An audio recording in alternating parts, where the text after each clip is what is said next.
I just had that conversation with a friend because they were complaining that everything was dismal. I said, if everything's so dismal, why did you choose to be here at this time?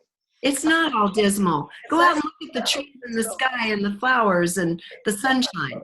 So I said, if you chose to live here at this time, even at your age, I said, it's because there are opportunities or you're going to be enlightened. Did that ever occur to you?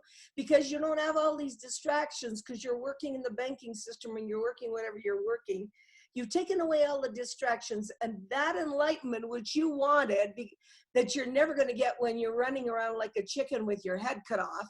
You're never going to get that because you don't take the time. You got it now. You got all the time in the world. You have all the time to think. You have all the time to write.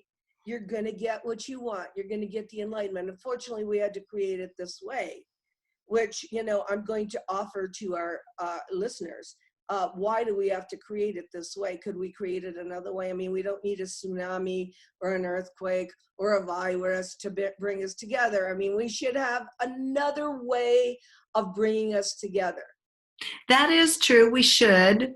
But as my guidance once told me, you know, we all have higher intelligence that we can listen to, and we either resonate with or we don't. But as they have often said, humanity is still at the stage where we learn best through pain. And that's unfortunate because you don't see many people choosing to risk anything and change a comfortable lifestyle, for example, unless they're being kind of kicked in the butt. That's just how we are. We fall into a certain amount of comfort and complacency, and nobody really wants to rock their own boat, even though it needs rocking to be able to kind of create a greater stability, you know, a greater creation. Co-creativity is really important, but we feel like, hey, I'm comfortable enough. I'm getting my stipend a month and, you know, don't need to really change anything. No, we need, a lot has to be changed around here. And I say that the people that are forward thinking enough and live out really outside of fear to the greatest extent and have some imagination, those are people who can help guide us toward creating this new future. Because unfortunately, sadly, it does seem to be that the human species is still learning best through pain. I would like that to kind of draw to a close. I would like us to be able, yeah, to grow through vision, through care. Vision, because you're doing the pain thing. I mean, we're sitting here having a conversation, but doing the pain thing, a lot of people are dying. And so, you know, I don't think we need all that attrition.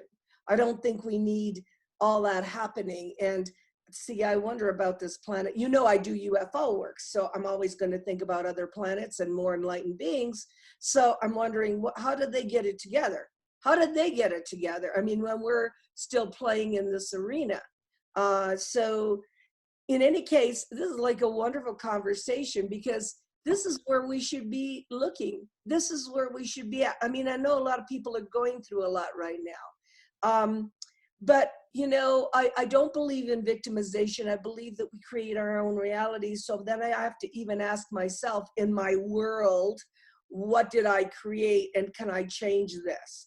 So in my Patreon, and I am so excited to do Patreon, even though my friends like Desta have pulled, and you have pulled me into this kicking and screaming. I don't like to be as visible as I am.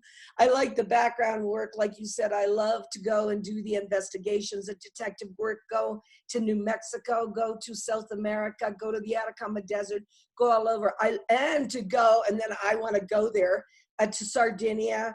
I love that much, that work. I realize that maybe what I need to develop is a way of communication with a lot of the people about the thinking and the philosophy behind my research, behind how I think, behind how I do this work. And we have like a few minutes left where I'd like to go to Sardinia with you. That was so cool. With you and Freddie Silva, do you want to say a few words? This is that's the first major show I've done with Gaia, and you insisted that I come along. And I want you to address one thing, Regina, more than anything. When we got there, we didn't get the permits we wanted. we were supposed to go to certain sites.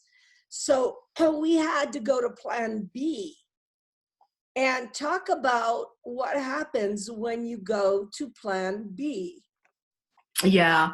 I love that we got to go to Plan B because we had already done a fair amount of Plan A, which was to look at all the historic Norage sites that were pointing to the presence of an advanced civilization. Freddie Silva was with you and me and Rosella.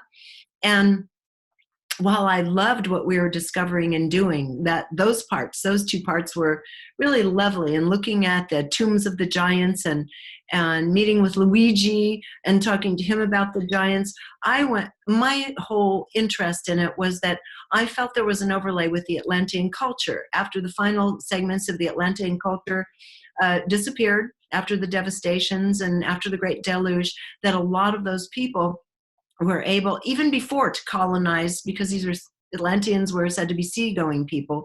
They were able to colonize other regions within the Aegean Sea area, within the Mediterranean, along the coast, including what I felt was Sardinia, because they have a legend that the Atlanteans are their forebears, right? So I'm going there all excited about this, and I think we got some really lovely evidence for it. But then the final day when we couldn't go to the really big one, the most famous of the sites, they blocked us and wouldn't give us permits.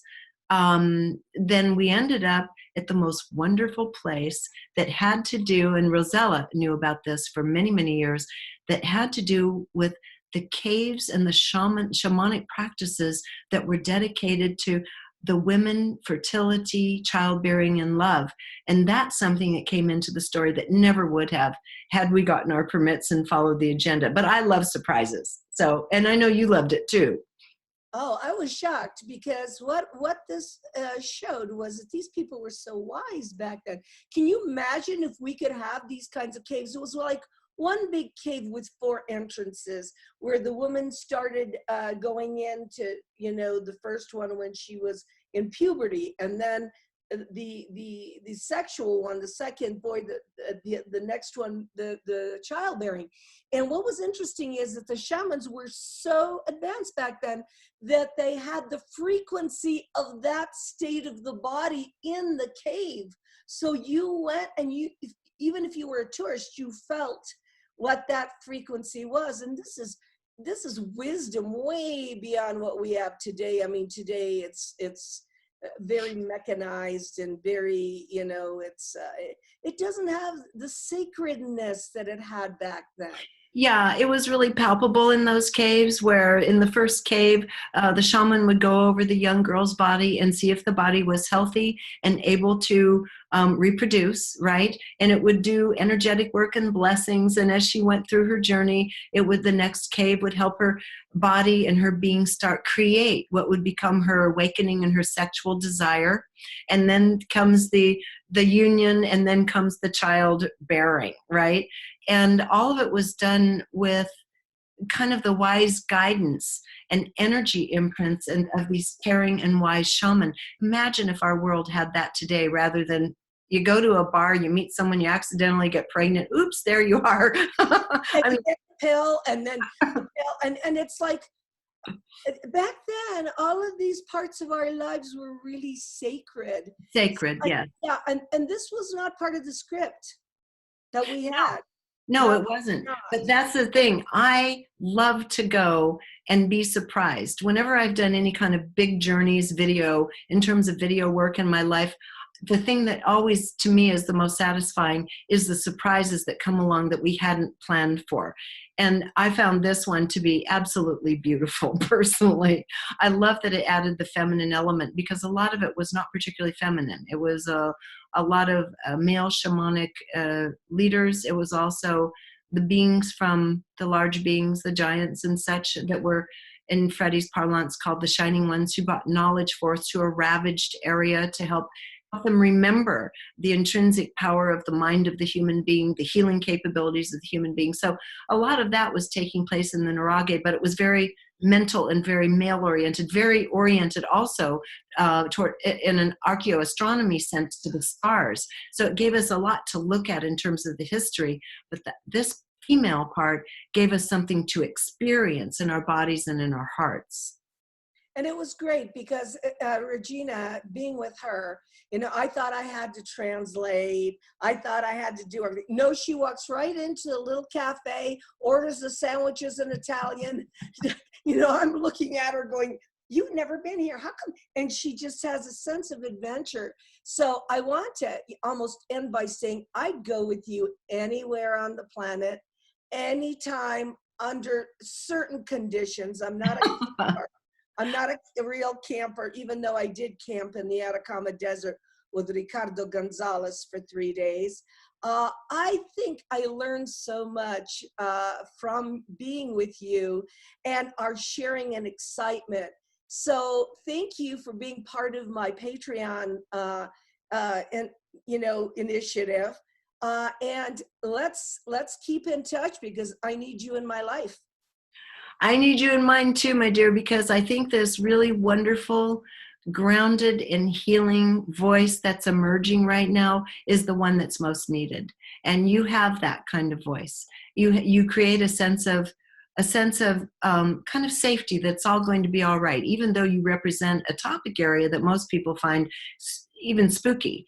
Somehow the way you handle it, it makes not only makes sense, but it sounds as though we have a universe that's in collaboration rather than competition. And I think that's the spirit of what you do in general. So I really wish you well with your new Patreon adventure, and I'm sure we'll be speaking and sharing more information soon. Thank you. Mwah. Yes.